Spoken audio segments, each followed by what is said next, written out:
कुछ दिनों पहले बहुत कंट्रोवर्सी हो रही है, कुछ संगठनों ने ऑब्जेक्शन किया है, इसको कैसे देख चादर भिजाए? ये प्रधानमंत्री जो चादर भिजाए हैं, किसी शायर ने अच्छा कहा प्रधानमंत्री के बारे में। क्या कहा? इसने हमारे जख्म का कुछ यूं किया इलाज, इसने हमारे जख्म का कुछ यूं किया इलाज, मरहम भी गर लगाया तो कांटों की नोक से। तो ये जो पूरे देश में बीजेपी संघ परिवार की तरफ से हर उनका ऑर्गेनाइजेशन कोर्ट को जा रहा है कि यहाँ पर खुदाई हो, यहाँ पर खुदाई हो, ये मस्जिद नहीं है, ये दरगाह नहीं है, ये कब्रस्तान नहीं है। तो प्रधानमंत्री अगर चाहते हैं तो ये तमाम चीज़ों पर रोक लग जाएगा। और दूसरी अहम बात यह है कि पिछले 10 साल से बीजेपी की सरकार है, नरेंद्र मोदी प्रधानमंत्री है। प्लेसेस ऑफ वर्शिप एक्ट जो पार्लियामेंट में पास हुआ और राम मंदिर के जजमेंट में उसको नॉन डिट्रोग्रेशन की बात सुप्रीम कोर्ट ने कही दी, उसके बावजूद भी ये सरकार का कोई स्टैंड ही नहीं है उसके ऊपर।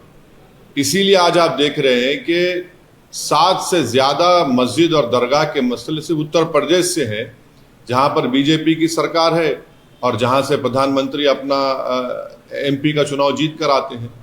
तो ये सिर्फ चादर भिजाने से कुछ फायदा नहीं होगा। चादर तो हर कोई भिजाता रहेगा, मगर उस चादर को भिजाने के पीछे जो पैगाम एक सरकार देती है वो ये देती है कि हम सिर्फ चादर नहीं भिजा रहे हैं, हम उस समुदाय को, उस देश की जनता को जो इन तमाम चीज़ों पर आस्था रखती है, दरगाह मस्जिद में, उसको हम दरगाह और मस्जिद मानते हैं। आप चादर तो भिजा रहे हैं, मगर आप ही के चाहने वाले कोर्ट को जा रहे हैं कि ख्वाजा अजमेरी की दरगाह दरगाह नहीं है, मसाजिद मसाजिद नहीं है। तो ये इस चीज़ को ये रोकने की ज़रूरत है और असली काम जो सरकार को करना है वो रोके, इन तमाम चीज़ों को रोक लगाए कि क्या ये क्यों कर रहे हैं लोग सब जाकर तमाशा। ये सर, आपने ऐलान कर दिया है कि दिल्ली चुनाव में आप एक्टिवली पार्टिसिपेट करेंगे। कल प्रधानमंत्री ने दिल्ली की जनता को कई सौगात दिए और साथ में जो मौजूदा सरकार है उसको उस पर कई तोहमतें उन्होंने लगाई और जो सौगात दिए, घरों के चाबी की बातें है, उसमें हमने देखा कि अल्पसंख्यक समुदाय के लोगों को भी दिया। सबका साथ सबका विकास तो कहीं न कहीं उनके उस जेस्चर में दिखा। देखिए, मैं एक नहीं 2 से ज़्यादा आरटी एप्लीकेशन डाला हूं जिसमें हम सरकार से इस बात का डिमांड कर रहे हैं कि आपने अर्बन एरियाज में और अर्बन एरियाज से हटकर जो घर दे रहे हैं बनाकर, प्रधानमंत्री आवास योजना जो भी हो, उसका डेटा हमको दीजिए। बताइए आप कितने मुसलमानों को दे रहे हैं? देते ही नहीं है, बताते नहीं है। भाई क्या शेयर है उसमें जो आप गवर्नमेंट की स्कीम जो है इसमें मुसलमानों का क्या शेयर है? बताइए। अल्पसंख्यक समाज का, खास तौर से मुसलमानों का देते नहीं है। अब ये दिखाने को खड़ा कर देते हैं, थोड़ा वो देते हैं, मगर असल शेयर क्या है उनका वो नहीं बताना चाहते हैं। अब चुनाव है तो इसीलिए सब करना पड़ रहा है, मगर याद रखिए कि चाहे ये मौजूदा केजरीवाल की ड्रामेबाज सरकार हो या प्रधानमंत्री की कम्युनल सरकार हो, इससे ये बात मालूम हो रही है कि अगर 1 नेशन 1 इलेक्शन होगा तो फिर ये सब चीजें नहीं मिलेगी। अब पार्लियामेंट का चुनाव हुआ 6 महीने पहले, अब दोबारा चुनाव हो रहा है तो हर सरकार अपना अपना अनाउंसमेंट कर रही है। इससे देश को समझना है कि देश के जनता और उसके वोटर का फायदा करने के लिए ये सब अनाउंसमेंट्स हो रहे हैं। गो इसका इकोनॉमिक इंपैक्ट जो होगा वो अलग बात है। तो इससे बात साबित हो रही है कि 1 नेशन 1 इलेक्शन देश के वोटर के हित में भी नहीं है, संविधान के खिलाफ भी है। कितने सीटों में आप दिल्ली इलेक्शंस में कंटेस्ट? अभी वो फैसला हो रहा है, हमारे दिल्ली अध्यक्ष उस बात का तय करके आपको बताएंगे। मगर जरूर हम चुनाव लड़ रहे हैं और अच्छी तरीके से लड़ने की हमारी पूरी कोशिश होगी। सर, और एक इशू है, गवर्नमेंट ने प्रोटेस्ट लॉन्च किया है, new China country, they are saying that they are already in Ladakh. The government has launched a strong protest with China over the recent creation of 2 countries, or they are saying that they are already. ये क्या language है मोदी सरकार की? हम strong protest launch कर रहे हैं, फिर आप उनको बोल रहे हैं कि आके भारत में इन्वेस्टमेंट करो। फिर आप चाइना से कह रहे हैं कि ठीक है, हमारा जो इंपोर्ट इम्बैलेंस है चाइना से कंटिन्यू होता रहेगा। एक पॉलिसी तो रखिए ना। और हमको ये भी नहीं बता पा रहे हैं सरकार कि वो जो 65 में से 25 पेट्रोलिंग पॉइंट पर हमारी फौज पेट्रोलिंग करती थी, वो हम कर पाएंगे नहीं कर पाएंगे। और आप जो एग्रीमेंट चाइना से किए उसको ले जाकर यांग से अरुणाचल से मिला दिए। तो ये कोई चाइना की पॉलिसी नहीं है। मैं साफ तौर से कह रहा हूं, ये सरकार चाइना से डरती है। आपको हम स्ट्रांग प्रोटेस्ट क्या प्रोटेस्ट है? हमारी जमीन पर वो लोग ये एक कंट्रीज बना रहे हैं और डैम बना रहे हैं। और डैम बनाएंगे तो नुकसान किसको होगा? माने बिलियंस ऑफ डॉलर्स क्या उस चाइना ने अनाउंस कर दिया। तो खुद बीजेपी वाले कह रहे नुकसान, तो नुकसान हो रहा तो क्या करेंगे? आप खाली जबानी बोलेंगे? आप सरकार में हैं, आप पावर में हैं, आप प्रधानमंत्री हैं, आपकी पार्टी है, आप इसको क्यों नहीं कर पाते हैं? रोक क्यों नहीं कर पाते इन चीजों को आप? मगर आपको चाइना से पैसा चाहिए इन्वेस्टमेंट के तौर पर। सर, केजरीवाल ने जो प्रीस्ट हैं अलग अलग माध्यमों की उनको एक अमाउंट देने का एक तनख्वाह मुकर्रर किया कि हम ना देंगे सत्ता में आएंगे। क्या ये तुष्टीकरण की राजनीति नहीं है? और क्या एक सवाल में एक और चीज है, क्या आपके वहां पर एक्टिवली पार्टिसिपेट करने की वजह से ये चीजें हो रही है?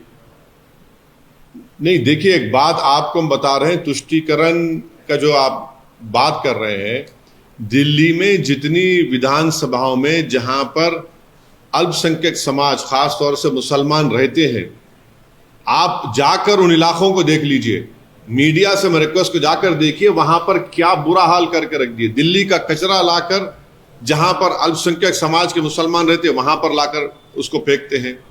ये इनका जो बड़ा ड्रामा होता है केजरीवाल का कि हम क्लिनिक बनाए, स्कूल बनाए। कहां बनाया तुमने, बताओ, जहां पर अल्पसंख्यक समाज के मुसलमान रहते हैं? और तुम्हारा जो सरकार का जो परफॉर्मेंस है, डेवलपमेंट सब झूठा है, बकवास है। जाकर आप देखिए वहां पर जहां मुसलमान रहते हैं। चौथी बात यह है कि जो लोग जेलों में हैं उनके ताल्लुक से एक लफ्ज तो नहीं बोलते, जो उनके पार्टी के लोग भी हैं। भूल गए उन लोगों को। केजरीवाल को बेल हो गई, सिसोदिया को बेल हो गई, इनके तमाम नेताओं को बेल हो जाती है। और जब दिल्ली में जेनोसाइड हो रहा था, ठीक है, लॉ एंड ऑर्डर इनके पास नहीं है, मगर आप क्या करते हैं? मुख्यमंत्रियों पर राजघाट पर जाके बढ़ी आते हैं आप। मरने वालों को एस ग्रेशिया का जो पैसा देते हैं उसमें भी आप कम्युनिज्म करते हैं। तो ये सब ड्रामेबाजी हो रही है। रियल डेवलपमेंट जहां होने का है, जहां पर दलित और मुसलमान रहते हैं, कुछ नजर नहीं आता हमको।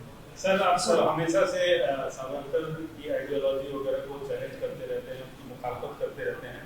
कल प्रधानमंत्री से एक डीयू में कॉलेज खोला जाएगा सावरकर के नाम पे, वीर सावरकर के नाम पे, क्या कहेंगे? नहीं, हम प्रधानमंत्री से एक ही बात पूछना चाह रहे हैं कि क्या उनकी सरकार कपूर कमीशन ऑफ इंक्वायरी की जो फाइंडिंग्स है, जिसमें चीफ जस्टिस कपूर साहब ने अपनी इंक्वायरी कमीशन रिपोर्ट में कहा कि सावरकर महात्मा गांधी के कत्ल के कॉन्स्पिरेसी में शामिल है, ये प्रधानमंत्री हमको बता दें। क्या वो इनकी सरकार उस Kapur commission of inquiry report को मानती है, नहीं मानती है? और अगर महात्मा गांधी से आपको मोहब्बत है, जो हर गांधी जयंती के दिन प्रधानमंत्री और बीजेपी आरएसएस गांधी के फोटो के सामने फूल माला चढ़ाते हैं, राजघाट को जाते हैं, तो फिर ये गांधी से कैसी मोहब्बत कि कपूर कमीशन ऑफ इंक्वायरी कहता है कि ये कॉन्स्पिरेसी में शामिल थे? वो बताते प्रधानमंत्री। भाई, आपको मुगल नाम से नफरत है, ठीक है, हम समझ सकते हैं, आपको एलर्जी है उससे, मगर ये तो बता दीजिए कि गांधी से मोहब्बत है और गांधी के कॉन्स्पिरेसी में जिसका रोल रहा, आप उनसे ही मोहब्बत करते हैं। ये कैसी मोहब्बत है? ये तो डबल टाइमिंग कर रहे हैं मोहब्बत में आप। सर, लग रहा है कि दिल्ली के चुनाव में हिंदुत्व की होड़ हो गई है आम आदमी पार्टी और बीजेपी में। दोनों हिंदुत्व पे हैं, दोनों में फर्क क्या है? कोई फर्क नहीं है दोनों में। दोनों आइडियोलॉजिकली एक ही है। दोनों की पैदाइश, इनको पैदा करने वाली अम्मा का नाम है आरएसएस। एक को जनसंघ को पैदा किया उन्होंने, बाद में फिर वो 1980 में बीजेपी बनी। एक को उन्होंने 2012-13 में एक बड़ा इंस्टीट्यूट है वहां पर लैब ग्रोन है ये हिंदुत्व, वहां पर पैदा किया इसको। सर, जो संभल वाले वायलेंस के मामले में उत्तर प्रदेश पुलिस ने खुलासा किया है कि जो गैंगस्टर इसमें इन्वॉल्व हो रहा है उनको डायरेक्शन सीधी तरह से दुबई से मिल रहा है, उसके ऊपर इन्वेस्टिगेशन। अरे गोलियां चल के 5 लोगों की मौत हो गई है, बच्चे हैं, छोटे बच्चे, उसमें सीने के ऊपर उनको गोलियां लगी है, को पीठ पे लगी है, और आप क्या कह रहे हैं? पूरा ओपनली आप एक समुदाय के खिलाफ आप जा रहे हैं। क्या ये जेब देता है वहां की एडमिनिस्ट्रेशन को कि आप एक ही समुदाय के खिलाफ जाए? आप इंसाफ करिए। इंसाफ का मतलब तो ये नहीं है कि आप उनको दबाए, उनको डराए। 80 से ज्यादा बच्चों को तो आप पकड़ चुके हैं, और एएसआई प्रोटेक्टेड मॉन्यूमेंट है संभल की मस्जिद, और उसके 5 फीट पर आप आउटपोस्ट बना रहे हैं। जरा तो शर्म आनी चाहिए कि तुमको एएसआई का जो कानून है 100 मीटर्स का, उसको पास हो लिहाज नहीं है। आप परमिशन लिए एएसआई से? बताइए। वक्फ बोर्ड का डॉक्यूमेंट है, सुन्नी वक्फ बोर्ड का डॉक्यूमेंट है, बोलते उसको फेक है। तो अगर फेक है तो सुन्नी वक्फ बोर्ड पे केस बुक करिए। चलिए, आप क्या कर रहे हैं लोग? एक तरफा जुल्म हो रहा है वहां पर संभल में पूरा। और संभल को नया वो जो 1980 और 90 में जो तमाशे हुए थे, उस तरह का माहौल पैदा करने की कोशिश की जा रही है संभल में। सर, दिल्ली के चुनाव के मद्देनजर आप पे भी आरोप लग रहा है कि आप चुन चुन के दंगों के आरोपियों को टिकट दे रहे हैं। एक बात सुनिए, इंदिरा गांधी के कत्ल के बाद जो सिखों पर जेनोसाइड हुआ और जितने एक्यूज थे उनको किस पार्टी ने टिकट दिया? किसने उनको मेंबर ऑफ पार्लियामेंट बनाया?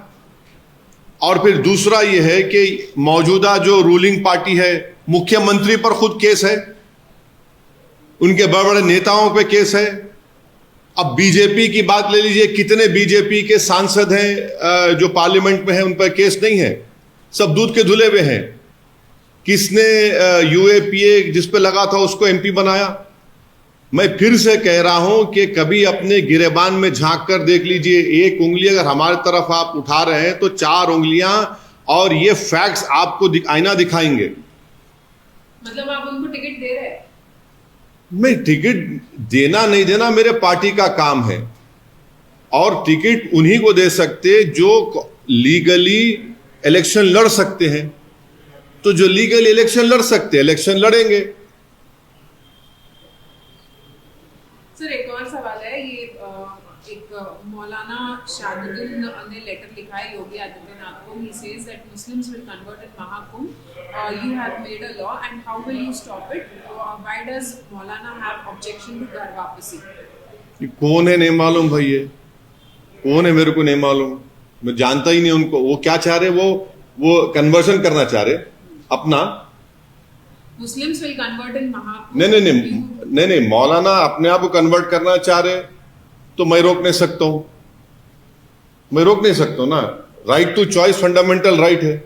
अब मौलाना कूदना चाह रहे तो वो कूद सकते हैं, हमको क्या करना है उससे? हम अपने संविधान के तहत, अपनी मर्जी के तहत हम मुसलमान थे, है, और इंशाल्लाह सुबह क़यामत तक भारत में रहेंगे। ये हवा के झोंके आते रहेंगे थोड़ा थोड़ा, ये सब उससे फर्क नहीं पड़ने वाला नहीं। मगर अब मौलाना की ये कौन है मैं जानता भी नहीं है। महाशय को, इनको महाशय बोलना भी है नहीं मालूम, और कौन है नहीं मालूम।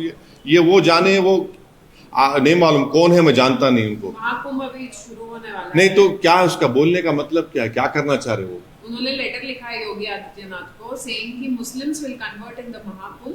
You have made a law, how will you stop it? मतलब मुस्लिम्स जो है वो कन्वर्ट होंगे महाकुंभ में। महाकुंभ जो प्रयागराज में हो रहा है। नहीं, वो बेचारे वो अब नहीं मालूम कितना उनका आईक्यू है, मगर आप अगर हिंदू धर्म को छोड़ रहे हैं तब आपको परमिशन लेना है, तब आपको परमिशन लेना है। माने कलेक्टर से परमिशन, इससे परमिशन, और इसको आप जक्सटापोज करिए यूनिफॉर्म सिविल कोड से।